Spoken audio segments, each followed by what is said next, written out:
paghahanda ng MMDA sa epekto ng habagat at ang assistance nito sa pagbubukas ng klase sa mga paaralan sa Metro Manila ating tatalakayin. Kasama si Undersecretary Nicolas Torre III, General Manager ng Metropolitan Manila Development Authority o ng MMDA. Yusek Torre, magandang tanghali po. Welcome back sa Bagong Pilipinas Ngayon. Magandang tanghali, sir. Magandang tanghali sa inyong mga tagapakinig. Yusek, sa pagpasok po ng panahon ng habagat, ano-ano na po ang mga paghahanda na isinagawa ng MMDA para pumabawasan ng epekto ng malalakas na pag-ulan at pagbaha dito sa Metro Manila? Well, ang paghanda natin ay nagsimula noon pa man, bago pa man dumating ang habagat na ito. At ang ating pangunahing strategy lang naman sa MMDA ay linisin, palalimin, paluwagin at bantayan ang daluyan ng mga tubig.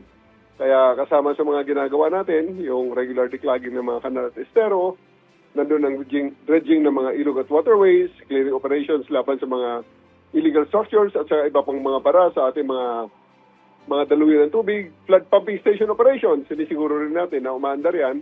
At siyempre, pag everything else fails, yung mabilis na deployment ng ating mga flood response programs. Okay.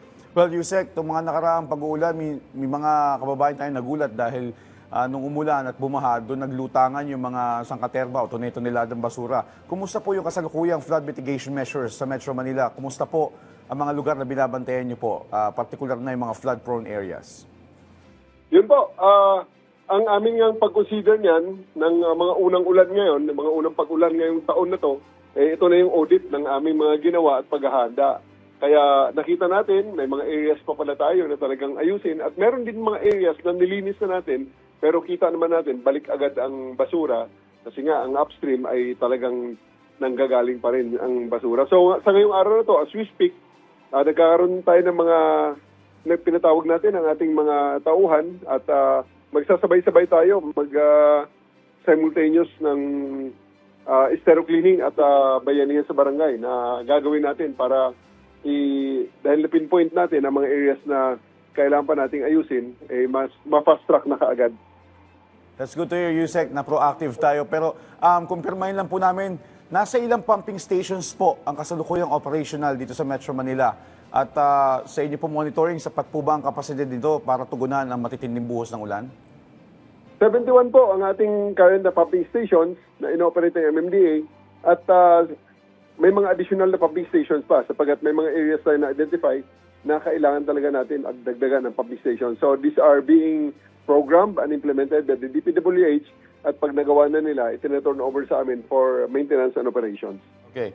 Yusek, meron po ba mga bagong teknolohiya o kagamitan o sistema na ginagamit ng MMDA para po mas mabilis na ma-monitor at matugunan yung mga insidente ng pagbaha? May mga sensors po tayong mga in-install, may mga na-rehabilitate at may mga bago na inilagay para sa mga identified flood-prone area ay namomonitor na kaagad at nakakapag-aksyon na tayo bago pa man ito lumala at makapinsala sa ating mga kababayan. At pagkatapos po, itong ating mga yung ating pakipag-network sa local government units, especially sa mga barangay, ay i-strengthen natin para matulungan yung ating mga technical na mga equipment.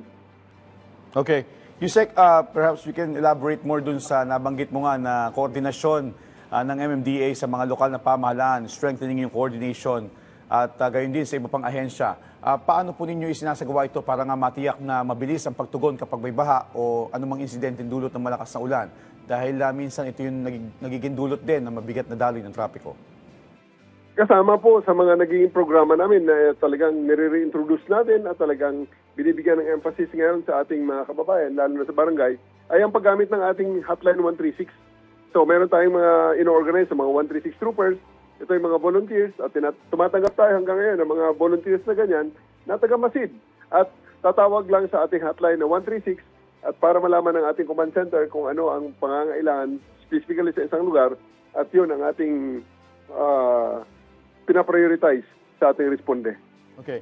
Yusek, dito naman sa usapin ng pagbubukas ng klase, paano po naghahanda ang MMDA sa ilalim po ng Oplan Balik Eskwela para pumatiyak naman ang kaligtasan ng mga estudyante at maibsan ang matinding trapiko sa mga pangunahing lansangan?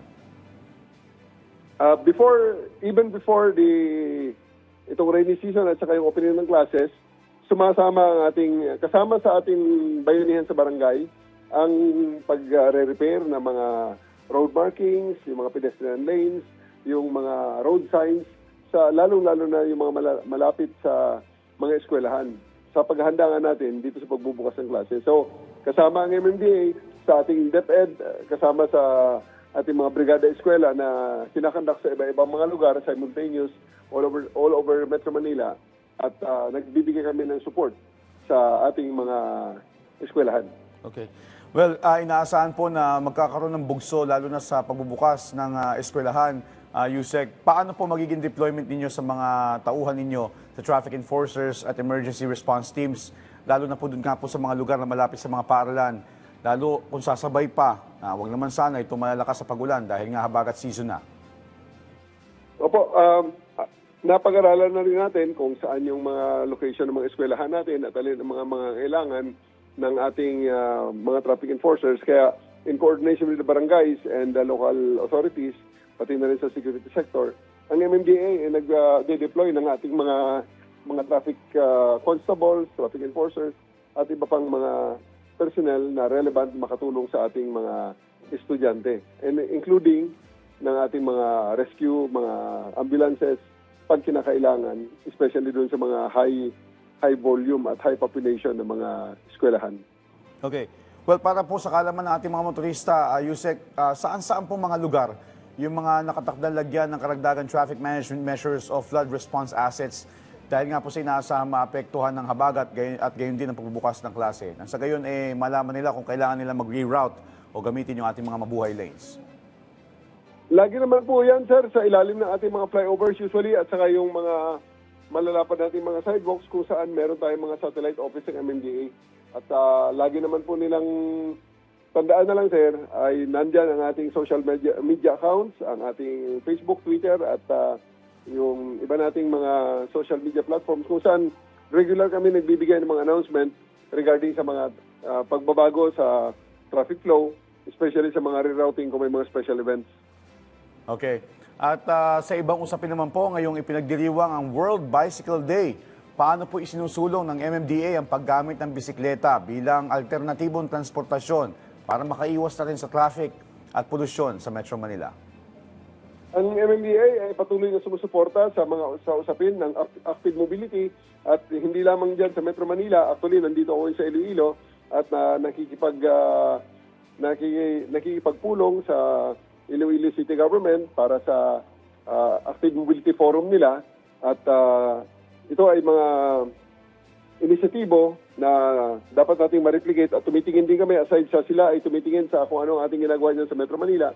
Kami ay tumitingin din dito sa kanilang mga ginagawa na pwede nating ma-replicate sa Metro Manila. Kaya mag-exchange of ideas natin, ang MMDA hindi lamang nalilimita sa Metro Manila, kundi pati na rin sa ibang parte ng ating bansa. Okay. Well, kaugnay pa rin po ng selebrasyon, Yusek, ano-ano po yung mga aktibidad na handa ngayong araw para nga po dito sa naturang pagdiriwang o selebrasyon?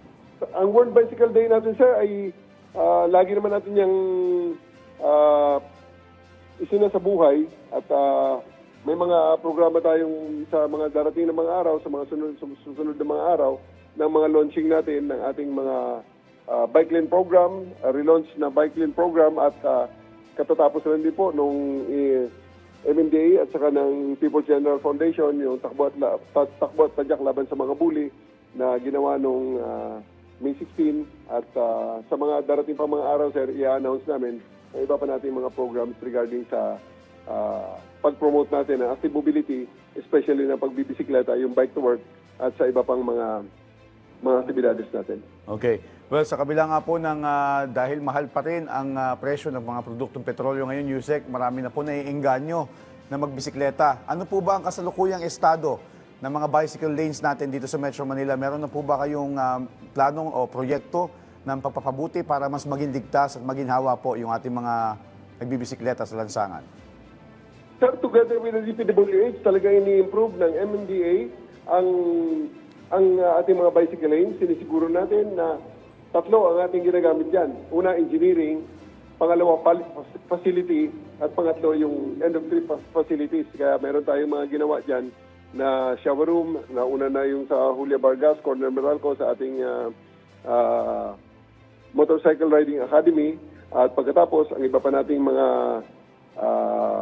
end-of-trip facility ay isinusunod na rin. Pagkatapos, yung ating policy naman, yung NCAP, talagang ini-strengthen natin sa mga bike lanes. Kaya wag namang subukan pa ng ating mga, lalo na mga motorsiklo na pumasok diyan sa ating mga protected bike lanes dahil yan ay kino-cover ng NCAP.